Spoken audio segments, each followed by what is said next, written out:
목회하는 교회에 한번 가보고 싶다 이런 마음이 있었습니다.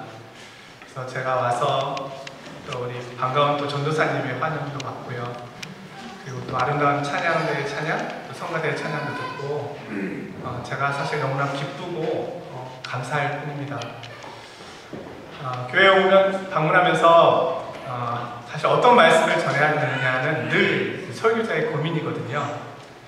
근데 제가 은혜 받았던 말씀, 그것을 가지고 가는 것이 더 할 나위 없이 좋은 말씀이 되지 않을까 싶어서 오늘 이 본문을 가지고 오게 되었습니다. 오늘 이 말씀은 어떻게 보면 우리의 실존에 대한 이야기이고, 또 우리가 아까 찬양을 불렀던 것처럼 하나님 앞에 어떻게 예배자로 나가야 하는가에 대한 중요한 질문입니다. 오늘 말씀 본문의 제목을 이삭이 아브라함 아버지에게 묻는 질문으로 본문 제목을 정했는데요. 돌과 나무는 있는데 번제할 양은 어디 있습니까? 이 짧은 질문 속에 사실은 우리가 하나님 앞에 어떠한 존재로 서 있는지, 어떻게 나가야 하는지에 대한 놀라운 말씀이 사실은 들어 있습니다. 결론적으로 말씀을 드릴게요. 좋으실 수도 있습니다. 결론적으로는 우리 함께 읽지 않았지만 8절의 말씀인데요. 아브라함이 이르되 내 아들아, 번제할 어린 양은 하나님이 자기를 위하여 친히 준비하시리라. 사실 이것이 오늘 말씀의 사실 결론이거든요. 그래서 오늘은 이 결론의 말씀을 이제 찾아가 보려고 합니다. 먼저는 오늘 이 하나님께서 아브라함에게 나타나셔서 아브라함아, 네가 사랑하는 독자 이삭을 데리고 모리아 산으로 가서 번제로 드리라고 말씀을 하십니다.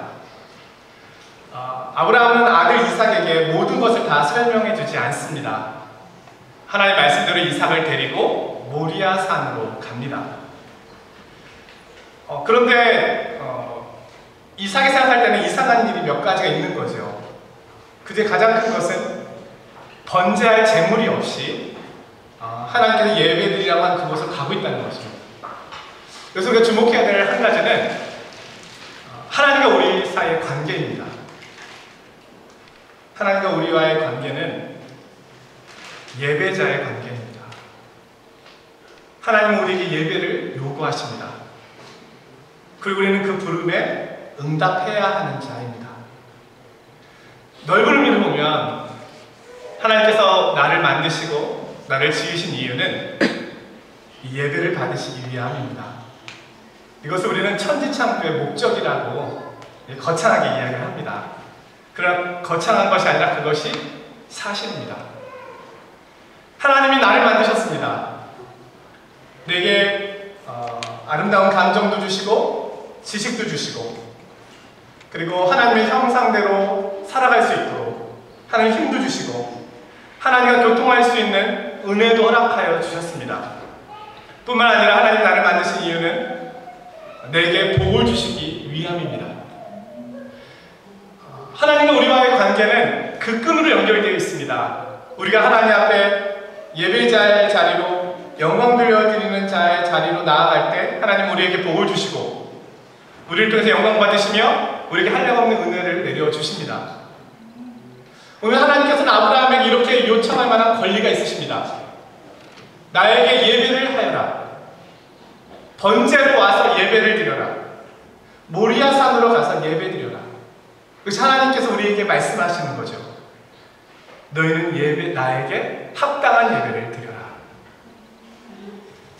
이사야서 4장에 보면 인간의 창조 목적을 이렇게 이야기합니다. 이 백성은 내가 나를 위하여 지었나니 나를 찬송하게 하려 함이니라. 그런데 두 번째로 고민해야 할 것은 하나님 앞에 예배를 드려야 되는데 어떤 예배를 드려야 하는가입니다. 하나님은 아브라함에게 번제로 드릴 것을 말씀합니다. 번제는 피를 다 뿌리고, 그쵸? 소나 양의 비유를 한다면 가죽을 다 벗기고 각을 떠서 하나님 앞에 온전하게 완전히 태워드리는 것, 그것이 번제입니다. 하나님께서 우리에게 요구하시는 예배는 번제의 예배입니다. 태워드리는 것입니다.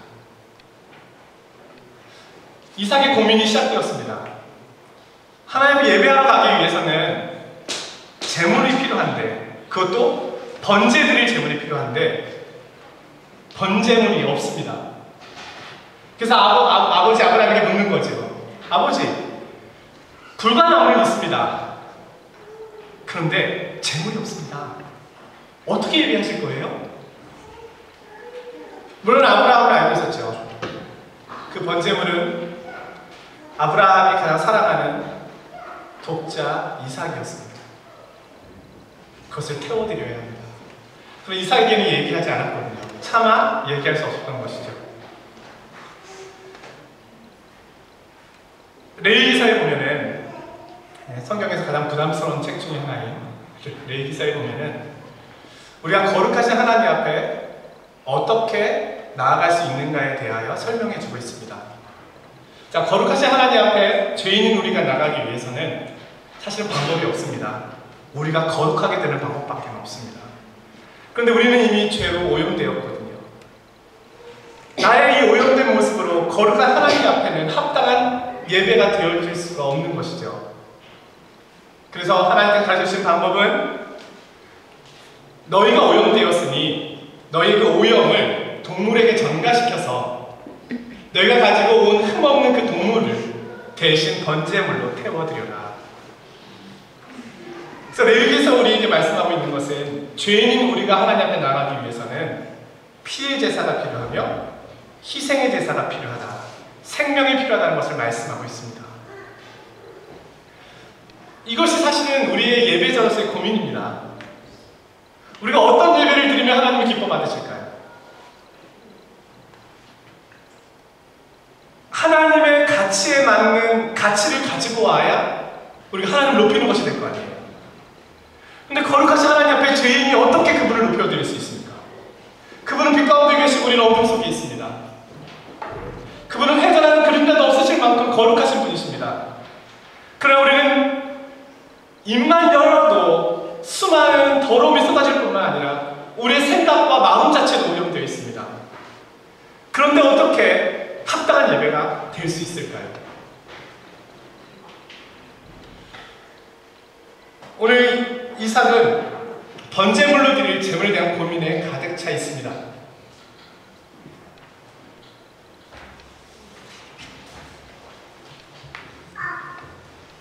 그런데 오늘 말씀의 결론은 사실은 그 다음에 나오는 것이죠. 번제할 양은 어디 있습니까? 어떻게 하면 하나님께서 받으실 만한 예배를 드릴 수 있습니까?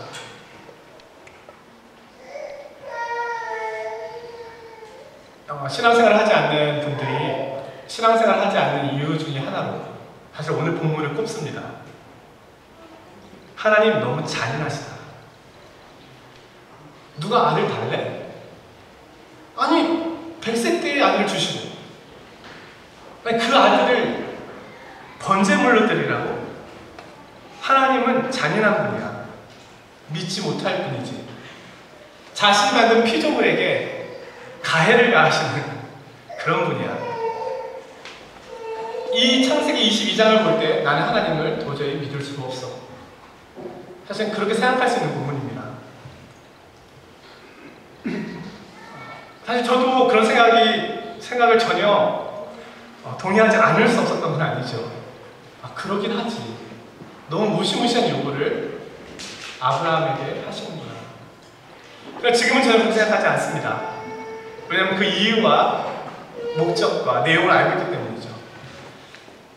그런 사람에게 우리가 대답할 수 있는 몇 가지가 있는데, 하나는 하나님이 드리라고 한 독자 이삭은 결코 죽지 않았다는 것입니다.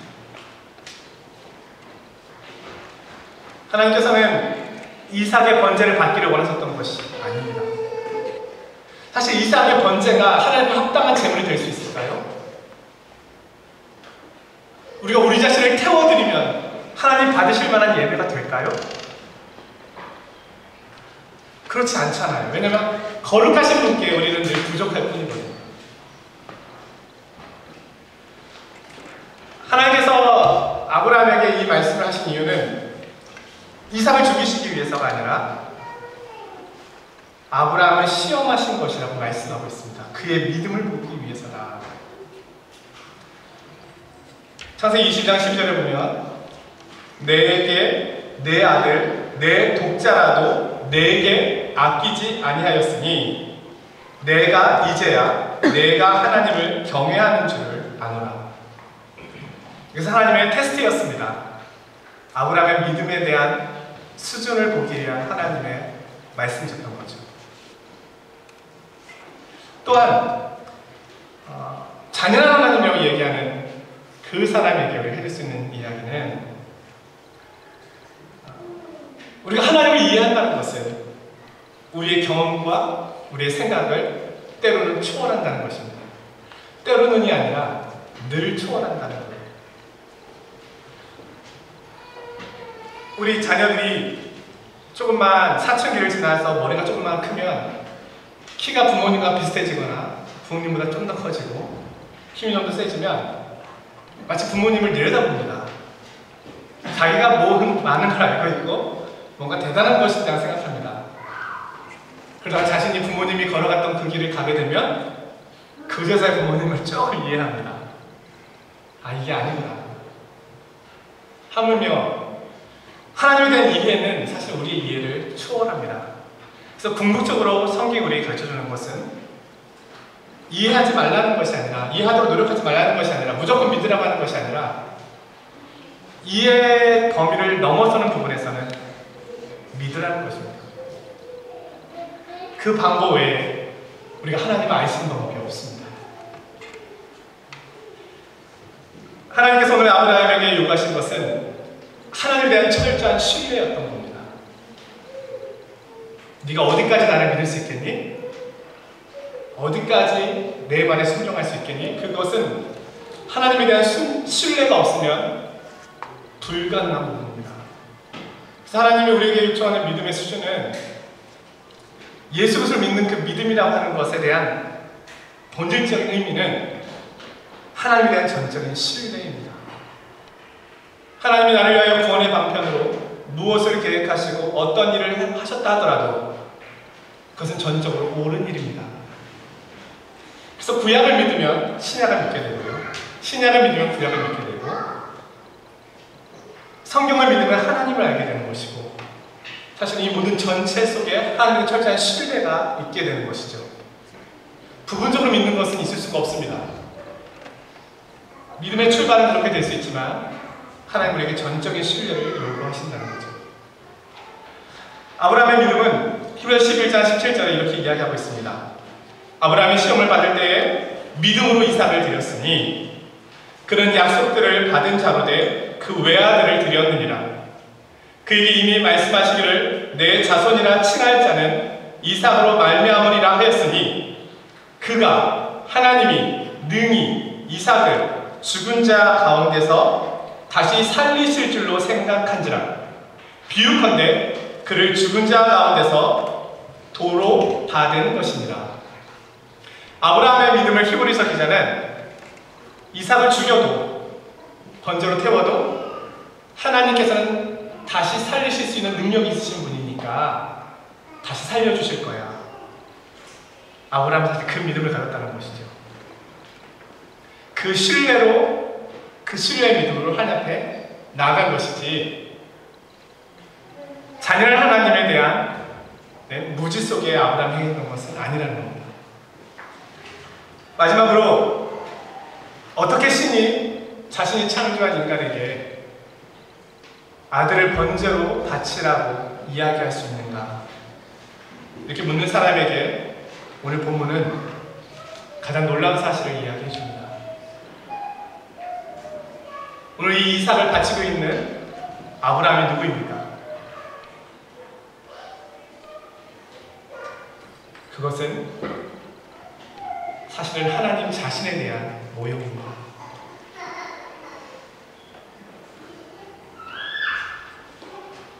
하나님이 드리는 내 사랑하는 독자가 누구입니까? 그리스도이십니다. 사실 하나님은 아브라함에게 이삭을 번제로 바칠 것을 요구하는 것이 목적이 아닙니다. 아브라함아, 내가 너희를 위해서 어떤 일을 행할 것인지를 보여줄게. 그것은 내가 내 사랑하는 독자 예수 그리스도를 너희에게 번제물로 드리는 거랍니다. 주는 거랍니다. 사실 이것은 하나님에 대한, 신에 대한 가장 놀라운 사랑을 보여주고 있는 동물입니다.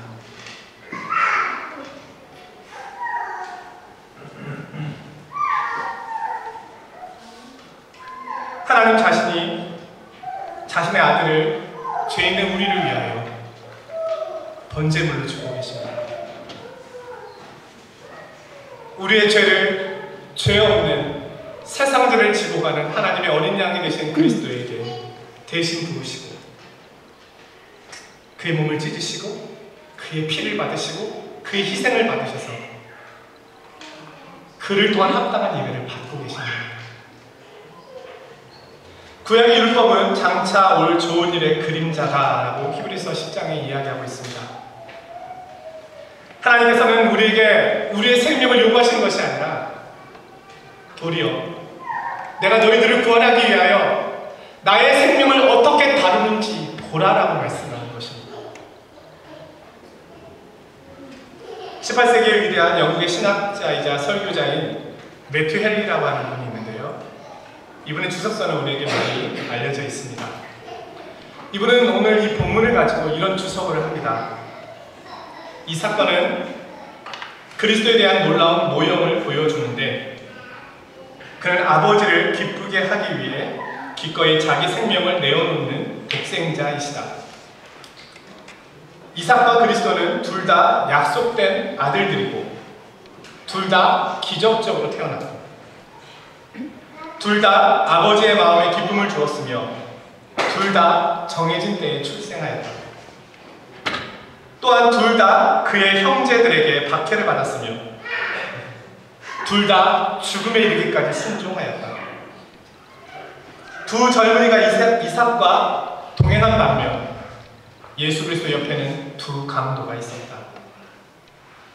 이삭은 나무를 지고 갔고 예수 그리스도는 십자가를 지고 가셨다. 이삭은 아버지에게 질문을 했고 예수님께서도 나의 하나님, 나의 하나님, 어찌하여 나를 버리십니까? 하고 질문하셨다. 이삭이 생명을 구하게 된 반면 그리스도께서는 죽기까지 순종하셨다. 그러나 하나님 보시기에 이삭은 죽은 자와 같았고 히브리서 11장 19절은 이삭이 죽은 자를 가운데서 부활한 것이라고 말씀하고 있다. 예수 그리스도께서 돌아가신 날은 6월절 어린 양을 잡는 날이었습니다. 자신이 제물이 되어 주셨습니다. 처음에 질문으로 돌아가 봅니다. 아버지, 불과 나무는 있습니다. 우리가 할 영역이죠. 불과 나무는 우리가 준비하는 것입니다. 그러나 가장 중요한 번제할 양은 어디 있습니까? 오늘 하나님께서 말씀하십니다. 내가 친히 준비하겠다. 이삭의 번제물로 드려질 그곳에 순양이 걸려 있었고 아브라함은 그것으로 번제를 드립니다. 오늘 우리의 예배 자리는 사실 우리의 어떤 고백으로도 나올 수 있는 것이 아닙니다. 오늘 우리가 하나님 앞에 예배 드릴 수 있고 하나님이 받으신 예배를 드릴 수 있는 유일한 근거는 하나님께서 자신을 위하여 자신의 재물을 친히 준비하셔서 그 예배를 받으셨기 때문입니다. 우리의 고백으로 나오는 것이 아니고 우리의 수고와 노력으로 나오는 것이 아니라 그분이 준비하신 그 예배의 자리에 다시 우리가 믿음으로 초대된 것입니다. 8절에 다시 한번 결론적으로 아브라함이 이렇게 대답합니다. 내 아들아, 번제할 어린 양은 하나님이 자기를 위하여 친히 준비하시리라. 하나님께서 우리를 위하여 예수 그리스도라고 하는 놀라운 선물을 준비해 주셨습니다. 다른 아무것도 필요하지 않습니다. 그분의 희생, 그분의 이름, 그분을 향한 사랑의 고백, 믿음의 고백만이 오늘 우리가 드리는 예배가 합당하게 드려지는 모습이 될 것입니다.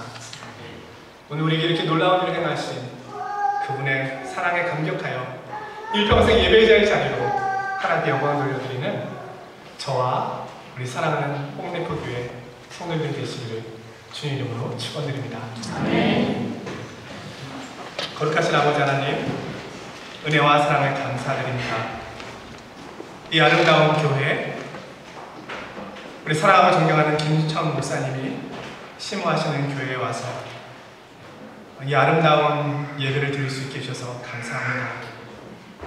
주님, 오늘 우리가 이 예배 자리에 나올 수 있으면 하나님께서 자신을 위하여 친히 행하신 그 일 때문입니다. 주님 앞에 드릴 것 없지만 오늘 저희는 믿음으로 나아갑니다. 글쓰는 사랑의 고백으로 나아갑니다. 주님, 이 예배를 기쁘게 받아 주시옵소서. 또한 하나님, 저에게 은혜가 필요합니다. 하나님, 한량없는 은혜를 저희들에게 부어 주시옵소서.